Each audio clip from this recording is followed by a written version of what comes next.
Elvis Aaron Presley was born on January the 8th, 1935, in Tupelo, Mississippi, into deep poverty. Elvis was raised by his mother Gladys and father Vernon. Raised on gospel music, blues, and country, Elvis had the sounds of the South growing up.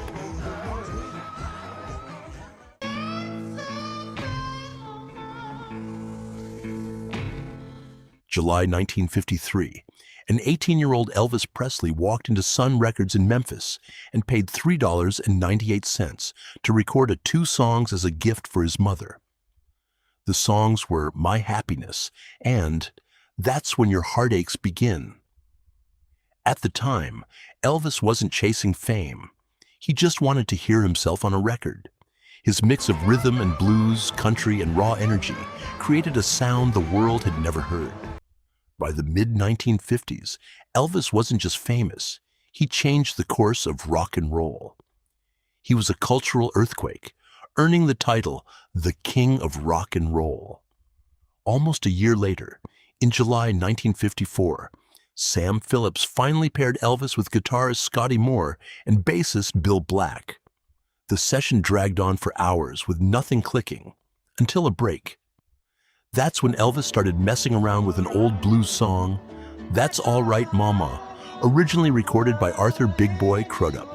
Elvis sped it up, Scotty jumped in, Bill slapped the bass, and suddenly the room changed.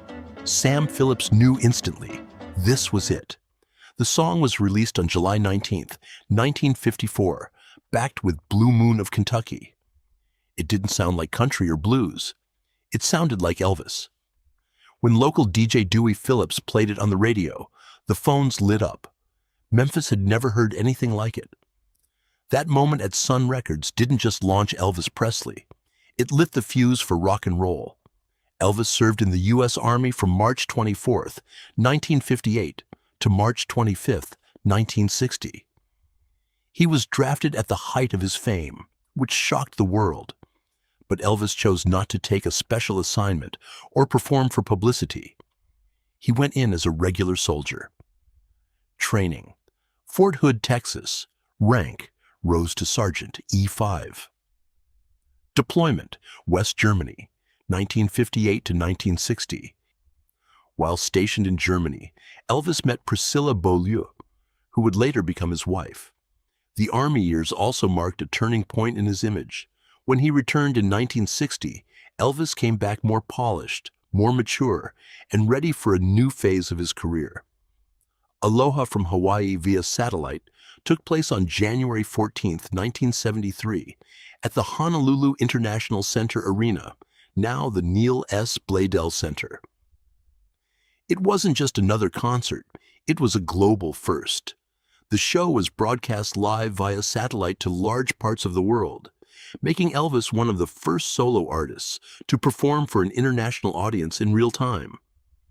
Elvis was 38 years old and at a crossroads. The raw, hungry rebel of the 50s was gone, but in his place stood a larger-than-life performer with total command of the stage. Wearing the now iconic American Eagle jumpsuit, Elvis blended power, vulnerability, and showmanship in a way only he could. What made Aloha from Hawaii special wasn't just the technology, it was the tone. The broadcast reached over 1 billion viewers worldwide, a figure often debated, but its cultural impact is unquestioned. Shortly after, the concert was released as an album and film, becoming one of the best-selling live albums of Elvis's career.